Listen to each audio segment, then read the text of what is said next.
Pero cuando llegó la 823ª noche, ella dijo: al ver aquello, Harún llegó al límite de la sorpresa y no pudo por menos de preguntar a qué obedecía. Y Abulcasem contestó: Señor, nada tiene de asombroso. Esta copa es obra de un antiguo sabio que poseía todos los secretos de la tierra. Y habiendo pronunciado estas palabras, cogió de la mano al niño y salió de la sala con precipitación. Y el impetuoso Harún se indignó ya, y pensó: por vida de mi cabeza, o este joven ha perdido la razón, o lo que todavía es peor, no ha conocido nunca los miramientos que se deben al huésped y las buenas maneras. Me trae todas esas curiosidades sin que yo se las pida, las ofrece a mis ojos, y cuando advierte que me gusta verlas, se las lleva. Por Alá, que jamás vi nadie tan mal educado y tan grosero. Maldito Giafar, ya te enseñaré, si Alá quiere, a juzgar a los hombres y a revolver la lengua en la boca antes de hablar.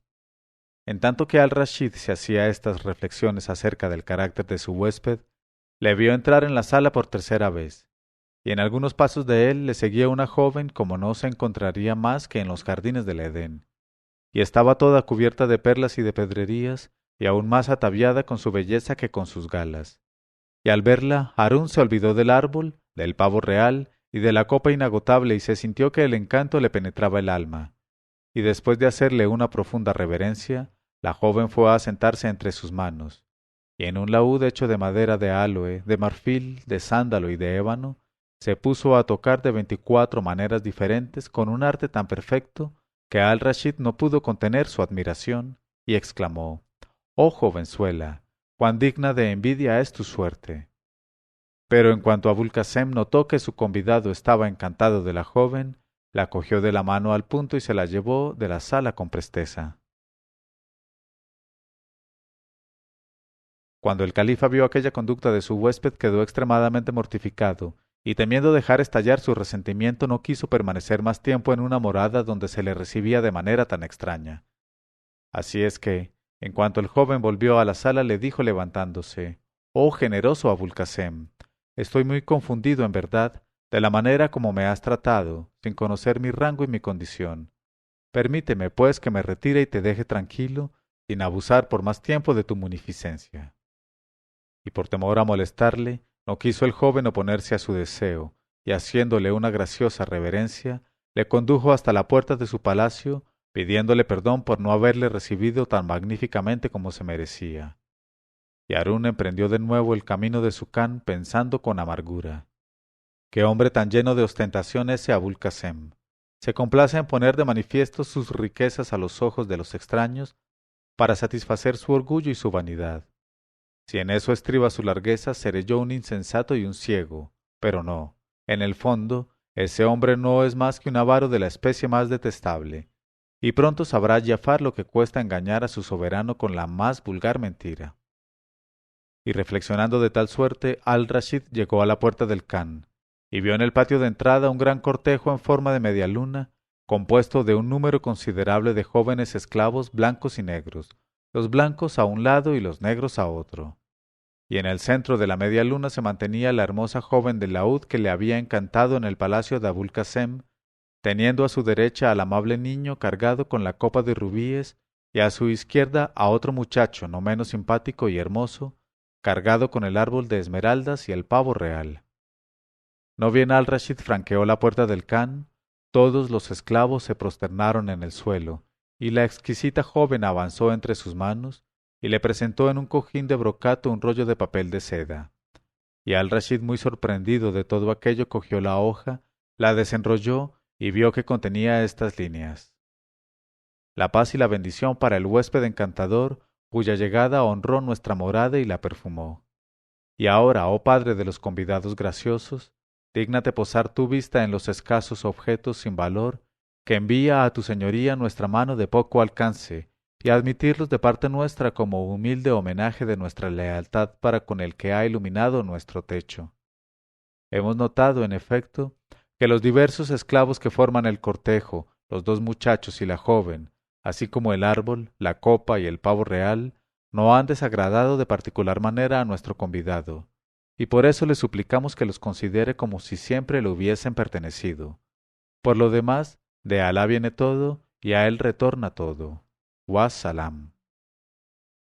Cuando Al-Rashid hubo acabado de leer esta carta y hubo comprendido todo su sentido y todo su alcance, quedó extremadamente maravillado de semejante largueza y exclamó: Por los méritos de mis antecesores, Alá honre sus rostros. Convengo en que he juzgado mal al joven Abul Qasem. ¿Qué eres tú, liberalidad de Al-Rashid, al lado de semejante liberalidad? Caigan sobre tu cabeza las bendiciones de Alá, oh visir mío, Jafar, que eres causa de que yo me haya curado de mi falso orgullo y de mi arrogancia. He aquí que, en efecto, sin la menor pena y sin que parezca molestarle lo más mínimo, un simple particular acaba de exceder en generosidad y en munificencia al monarca más rico de la tierra. Luego, recapacitando de pronto, pensó: Bueno, pero por Alá, ¿cómo un simple particular puede ofrecer tales presentes y dónde ha podido procurarse o encontrar tantas riquezas? ¿Y cómo es posible que un hombre lleve en mis estados una vida más fastuosa que la de los reyes, sin que sepa yo por qué medio ha llegado a semejante grado de riqueza? Es preciso, en verdad, que sin tardanza, y aun a riesgo de parecer inoportuno, vaya a comprometerle para que me descubra cómo ha podido reunir una fortuna tan prodigiosa. Al punto, dominado por la impaciencia de satisfacer su curiosidad, dejando en el Khan a sus nuevos esclavos y lo que le llevaban, Al-Rashid volvió al palacio de Abul Qasem, y cuando estuvo en presencia del joven le dijo después de las zalemas: Oh mi generoso señor, Alá aumente sobre ti sus beneficios y haga durar los favores de que te ha colmado. Pero son tan considerables los presentes que me ha hecho tu mano bendita, que temo al aceptarlos abusar de mi calidad de convidado y de tu generosidad sin igual. Permite, pues, que sin temor a ofenderte, me sea dable devolvértelos, y que, encantado de tu hospitalidad, vaya a Bagdad, mi ciudad, a publicar tu magnificencia. Pero Abul Qasem contestó con un aire muy afligido: Al hablar así, señor, sin duda es porque tienes algún motivo de queja de mi recibimiento, o acaso porque mis presentes te han desagradado por su poca importancia. De no ser así, no habrías vuelto desde tu Khan para hacerme sufrir esta afrenta. Y Harún, disfrazado siempre de mercader, contestó: Alá me libre de responder a tu hospitalidad con semejante proceder, oh más que generoso Abul Qasem. Mi venida obedece únicamente al escrúpulo que me asalta al verte prodigar así objetos tan raros a extranjeros a quienes has visto por primera vez, y a mi temor de ver agotarse, sin que recojas de ello la satisfacción que mereces, un tesoro que, por muy inagotable que sea, debe tener un fondo. Al oír estas palabras de Al-Rashid, Abul Qasem no pudo por menos de sonreír y contestó: Calma tus escrúpulos, oh mi señor, si verdaderamente es ese el motivo que me ha procurado el placer de tu visita. Has de saber, en efecto, que todos los días de Alá pago las deudas que tengo con el Creador, glorificado y exaltado sea, haciendo a los que llaman a mi puerta 1 o 2 o 3 regalos equivalentes a los que están entre tus manos, porque el tesoro que me concedió el distribuidor de riquezas es un tesoro sin fondo. Y como viera reflejarse un asombro grande en las facciones de su huésped, añadió: Ya veo, oh mi señor, que es preciso que te haga confidente de ciertas aventuras de mi vida y que te cuente la historia de ese tesoro sin fondo, que es una historia tan asombrosa y tan prodigiosa, que si se escribiera con agujas en el ángulo interior del ojo, serviría de enseñanza a quien la leyera con atención.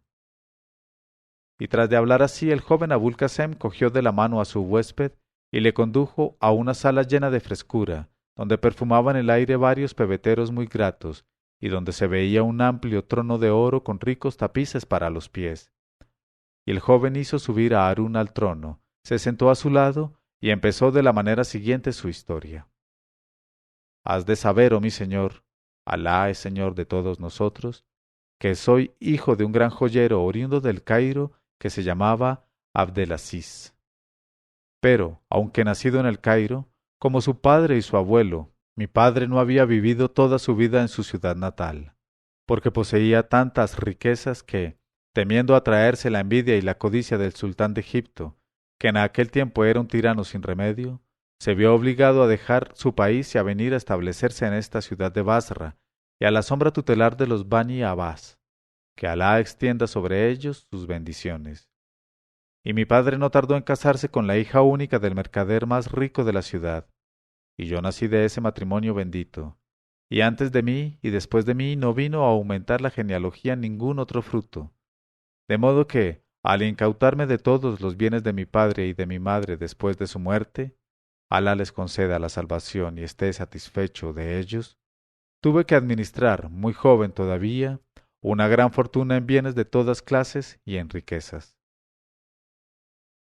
En este momento de su narración, Sherazada vio aparecer la mañana y se calló discretamente.